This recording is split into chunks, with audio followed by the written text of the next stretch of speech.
اس کائنات میں کچھ ایسا نہیں ہے جو بغیر حکمت بغیر مقصد کے پیدا کیا گیا ہو۔ میں نے آپ میں سے کتنے لوگ سوشل میڈیا استعمال کرتے ہیں؟ سب نے ہاتھ کھڑے کیا تھا۔ سوشل میڈیا پر بلیوں کی تصویر بہت شیئر ہوتی ہے۔ Is it so? وہ رکے۔ یس، ہلکی آواز آئی۔ میں نے کہا ہر مخلوق کا مقصد ہے، تو بلیوں کا کیا مقصد ہے؟ چوہے پکڑنا، وہ آہستہ سے بولی۔ کمرے میں کھلکھلاہٹ ہوئی۔ اونچا بولے، ڈاکٹر ہارون نے دائیں دیوار کے ساتھ تیسری کرسی پر بیٹھی حیا سے کہا۔ وہ کنفیوز تھی۔ چوہے پکڑنے کے لیے وہ دوبارہ لیکن قدرے اونچے بولی۔ That's the right answer. انہوں نے حیا کو سراہا، اس کا اعتماد بڑھا۔ آسٹریلیا کا ایک آئی لینڈ ہے، میکری آئی لینڈ۔ وہاں بلیاں بہت ہو گئی تھیں، اور وہاں کے جو سمندری پرندے تھے وہ بلیوں کے شکار کی وجہ سے کم ہوتے جا رہے تھے۔ فیصلہ کیا گیا کہ بلیوں کو اس آئی لینڈ سے ختم کر دیا جائے۔ ایسا بھی کیا گیا۔ تو ہوا یہ کہ آئی لینڈ پر خرگوش اور چوہے بہت زیادہ ہو گئے۔ خرگوش نے فصلیں تباہ شروع کر دی۔ تو بیٹا، اگر بلیاں نہ ہوتی تو زمین پر چوہے، خرگوش اور دوسرے چھوٹے جانوروں کی آبادی بڑھ جاتی۔ خرگوش فصلیں تباہ کر دیتے اور چوہے اناج کھا جاتے۔ آپ کو پتہ ہے ایک خرگوش ایک سیزن میں 100 بچے دیتا ہے، اور ایک چوہوں کے جوڑے سے ایک سال میں 2000 چوہے پیدا ہوتے ہیں، اور یہی 2000 چوہے اگر 3 سال رہیں تو 500 بلین چوہے اور پیدا ہوں گے۔ سب کی آنکھیں حیرت سے پھیل گئیں۔ غرض اگر بلیاں نہ ہوں تو 2 سال میں ہی پوری زمین چوہوں سے بھر جائے، اور وہ ان کو حیران کر رہے تھے۔ چوہے گندگی میں رہتے ہیں تو اس کے آس پاس ہونے سے مہلک بیماری پھیلتی ہے۔ طاعون سرفرست ہے۔ اگر ان کی آبادی یوں ہی بڑھ رہی تو انسان کے لیے اناج نہیں بچے گا، اور وہ سب بھوک سے مر جائیں گے۔ وہ سانس لینے کو رکے تھے۔ سر، اگر ہر چیز کا کوئی مقصد ہے تو چوہوں کا کیا مقصد ہے پھر؟ حیا اب پر اعتماد تھی۔ وہ مسکرائے۔ بیٹا، پہلے تو یہ کہ چوہے یعنی مراددار خور ہیں، اور دوسرا یہ سورس ہیں دوسرے جانوروں کی خوراک کا، سانپ اور مختلف پرندے وغیرہ۔ وہ خاموش ہو گئے۔ اچھا چلیں اس سے بھی چھوٹی مثال لے لیں۔ آپ نے شہد کی مکھی دیکھی ہے؟ کتنی چھوٹی سی ادنی سی مخلوق ہے۔ ہمارے گھروں میں اس کا شہد بڑے شوق سے کھایا جاتا ہے۔ شفا ہے اس کے شہد میں۔ کیا اس شہد کی مکھی کا مقصد شہد بنانا ہے؟ ڈاکٹر ہارون نے پہلو بدلا۔ دائیں طرف تیسری کرسی پر ہاتھ میں کاپی پینسل پکڑے وہ پوری طرح ان کی طرف متوجہ تھی۔ بیٹا، آپ کسی سپر مارکیٹ میں جائیں، وہاں موجود 1/3 فوڈ اس شہد کی مکھی کی وجہ سے ہے۔ اگر یہ مکھی نہیں ہوتی تو 33% فصلیں اور 90% پودے نہیں اگتے۔ اگر یہ شہد کی مکھیاں نہ ہوں یا کم ہو جائیں تو ہمارا ایکو سسٹم جو ہے وہ ختم ہو جائے۔ بتانے کا صرف یہی مطلب ہے کہ ہر چیز، ہر مخلوق اس دنیا میں کسی نہ کسی مقصد کے لیے بنائی گئی ہے۔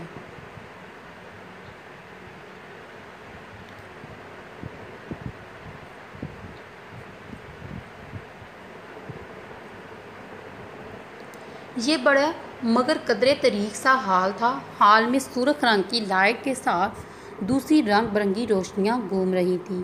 سامنے کاؤنٹر تھا جس کے آگے 4 اونچی نشستیں تھیں، جس میں سے 2 پر تھیں۔ ان کے آگے کچھ میز لگے تھے۔